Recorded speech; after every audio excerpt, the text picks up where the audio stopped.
Salut les louveteaux. Alors aujourd'hui en cuisine on va préparer un petit peu les repas de fête ou les repas en famille, tels que Pâques par exemple qui approche. Donc là vous aurez une idée de quoi faire pour ce fameux dimanche de Pâques, c'est-à-dire le 4 avril.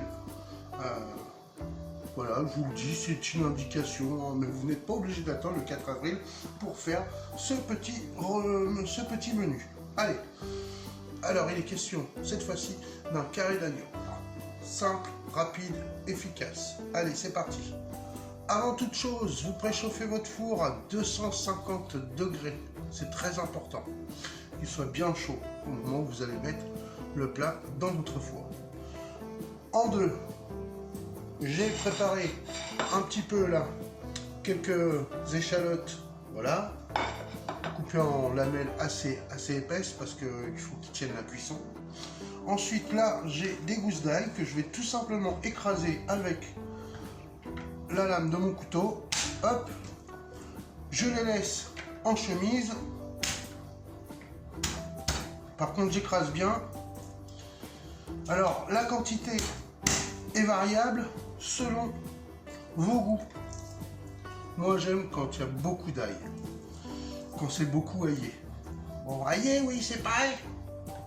Voilà, celle-là elle est faite aussi. Hop. Au préalable, j'ai aussi égoutté.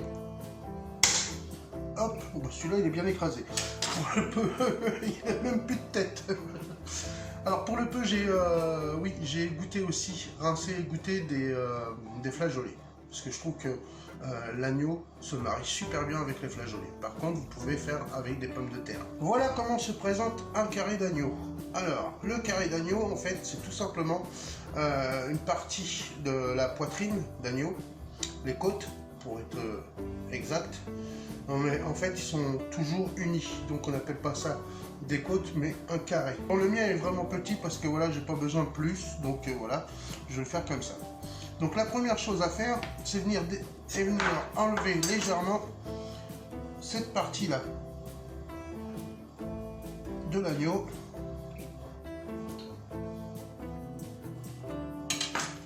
Donc en fait, quand il faut, c'est une espèce de couenne, hein. Donc il faut tout simplement découiner. Donc une fois que c'est à peu près pareil, vous venez légèrement faire des incisions sur votre gras. Ça va éviter tout simplement que votre carré se rétracte.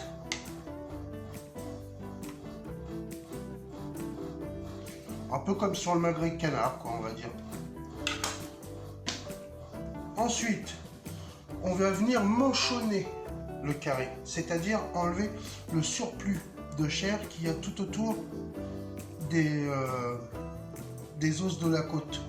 Voilà. Donc tout simplement, hop, vous venez bien le long de l'os.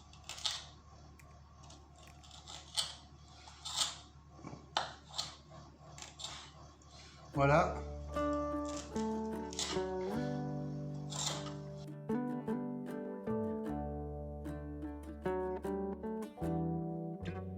Ensuite, hop, vous venez couper l'entrecôte, les chairs qu'il y a dans l'entrecôte là.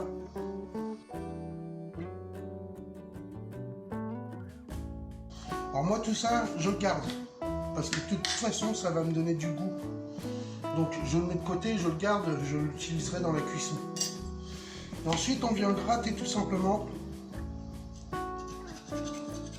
Voilà, pour manchonner correctement. Vous avez vu, le surplus s'en va. Il faut faire ça tout autour.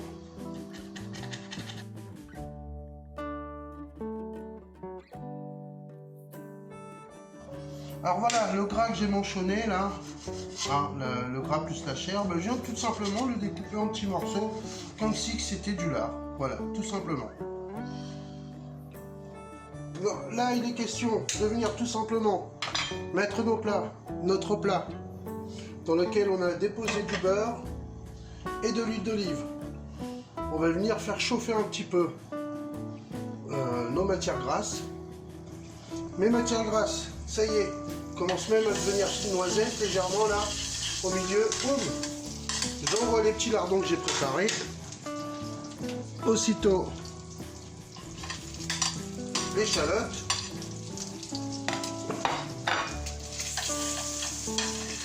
Je fais revenir tranquillement tout ça.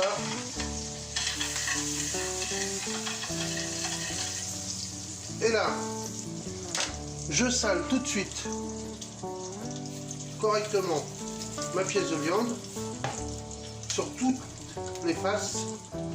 Voilà. Ensuite, je dépose tout d'abord ma pièce comme ça, debout. Je mets mon ail. Comme il est toujours chemisé, mon ail, ça va éviter tout simplement qu'il noircisse et qu'il ait ce goût amer qu'on n'aime pas trop dans l'ail. Hop.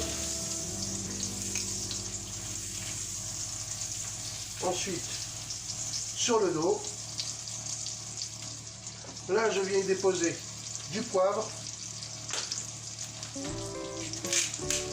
du romarin et du thym.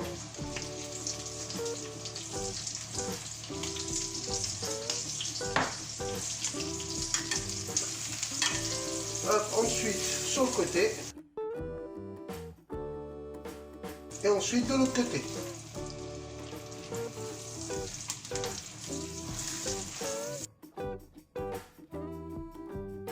Notre dernière opération, voilà, avant de l'envoyer au four, un petit peu de piment d'Espelette.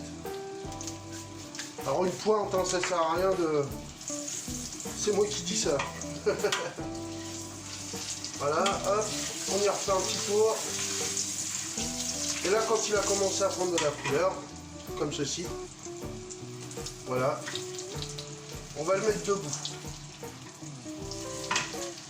Voilà. Et là, tout simplement, on va venir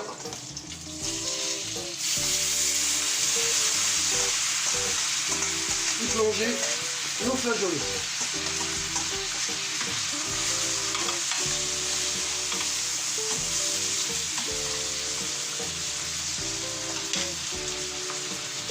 Et là, on envoie ça au four pendant 10 minutes.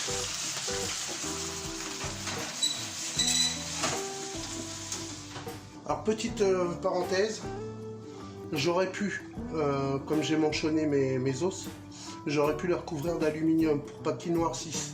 Mais finalement, moi, ça me gêne pas. Vous voyez, enfin voilà, je fais pas dans... J'aime bien quand c'est joli, hein, je dis pas... Voilà. Mais pour moi, ça me gêne pas, donc je le fais pas. Si vous voulez le faire, si vous, ça vous gêne, vous recouvrez tout simplement les os manchonnés d'aluminium. Ça va éviter qu'ils noircissent. Voilà, voilà. Donc ça, au four pendant 10 minutes, on n'y touche plus.